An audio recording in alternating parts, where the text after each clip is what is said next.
श्रीनगर स्थित आदर्श गार्डन में मंगलवार को भारतीय जनता युवा मोर्चा द्वारा नव मतदाता सम्मेलन का आयोजन किया गया। कार्यक्रम में मुख्य अतिथि के तौर पर प्रदेश अध्यक्ष विष्णुदत्त शर्मा शामिल हुए। उन्होंने नव मतदाताओं से संवाद करते हुए भारतीय जनता पार्टी की जन कल्याणकारी नीतियों के बारे में भी जानकारी दी। उन्होंने युवाओं को संबोधित करते हुए कहा कि प्रधानमंत्री नरेंद्र मोदी को आपसे सबसे अधिक अपेक्षाएं हैं, इसलिए प्रतिनिधि के तौर पर उन्होंने मुझे आपके पास संवाद करने के लिए भेजा। मोदी सरकार निरंतर युवाओं को सक्षम और आत्मनिर्भर बनाने की दिशा में कार्य कर रही है। वर्ष 2014 से 2024 तक भारत दुनिया के विकसित देशों की श्रेणी में शामिल हो चुका है। प्रधानमंत्री नरेंद्र मोदी ने देश को विश्व गुरु बनाने की दिशा में ऐसे कार्य किए जिन पर पुरानी सरकारें केवल विचार विमर्श ही करती रहीं। अयोध्या में 500 वर्ष की प्रतीक्षा के बाद श्री राम लला के भव्य मंदिर का निर्माण हुआ। कश्मीर से धारा 370 को हटाने जैसे अहम कार्य किए। उन्होंने देश के नव निर्माण में कोई कसर नहीं छोड़ी। आज विश्व पटल पर भारत का नाम अंकित हो गया है। उन्होंने कहा, आज का युवा देश की दिशा और दशा बदलने की शक्ति रखता है। युवा मतदाताओं में अपील करता हूं कि विश्व के लोकप्रिय नेता नरेंद्र मोदी के हाथ को मजबूती प्रदान कर देश के नव निर्माण में अपना अमूल्य योगदान दें। सागर लोकसभा के नव मतदाता सम्मेलन में आज यहाँ सम्मिलित हुआ हूँ।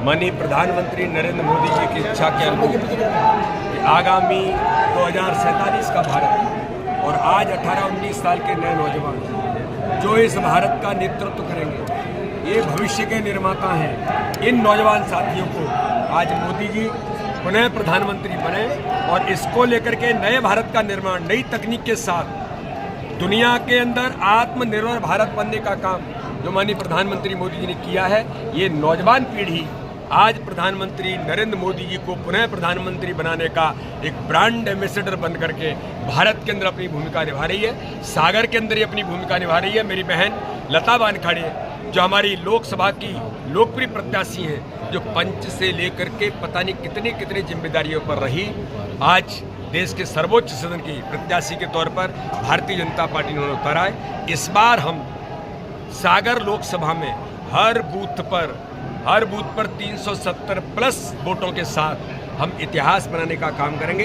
ऐतिहासिक बहुमत से मध्य प्रदेश की 29 सीटें इस बार भारतीय जनता पार्टी जीतेगी। बच्चों की बात की आपने, यहाँ बच्चों की पिटाई हो गई यूनिवर्सिटी पर, आप भी छात्र नेता रहे हैं, क्या मानते हैं उस मामले में? बच्चे वो भी दिव्यांग थे सारे नौजवान साथी, अगर किसी ने बच्चों पर इस प्रकार से लाठीचार्ज कुछ किया है या कुछ भी हुआ है तो उनके खिलाफ जरूर एक्शन भी होगा। 150 से ज्यादा बच्चों पे करेंगे। अभी लोकसभा की क्या तैयारी है पूरे देश? लोकसभा की पूरे देश के अंदर अगली बार 400 पार का नारा, फिर इस बार मोदी सरकार के नारे के साथ हर बूथ पर चुनाव भाजपा लड़ रही है और हर बूथ पर जीतेगी। पूरे देश के अंदर इस बार इतिहास। 400 छात्र ऐसी सरकार बताती, एक तरफ छात्रों के यहाँ FIR दर्ज होते हैं, इस पर जानकारी में आया है इस पर क्या कार्यक्रम? देखिए, आज हमारे लिए बड़ा गौरव का भी दिन है और बड़ा मैं समझता हूँ कि भारतीय जनता पार्टी में कार्यकर्ता की भूमिका महत्वपूर्ण होती है। आज हम सभी युवा मोर्चा कार्यकर्ताओं के लिए गौरव का दिन इसलिए भी है क्योंकि आज हमारे भारतीय जनता पार्टी के यशस्वी प्रदेश अध्यक्ष जिनके नेतृत्व में मैं समझता हूँ कि चाहे विधानसभा का चुनाव हो और अभी जो भी चुनाव उनके कार्यकाल में हुए हैं, भारतीय जनता पार्टी ने ऐतिहासिक बहुमत सभी चुनावों में प्राप्त किया।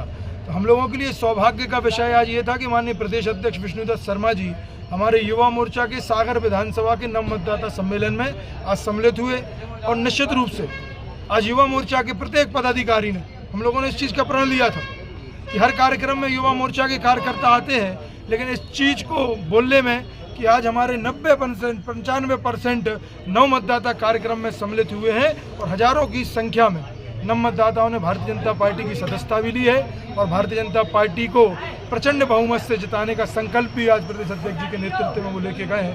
इस चीज़ से हम लोग बड़े कृतज्ञ और गौरवान्वित महसूस कर रहे हैं। कितने छात्रों ने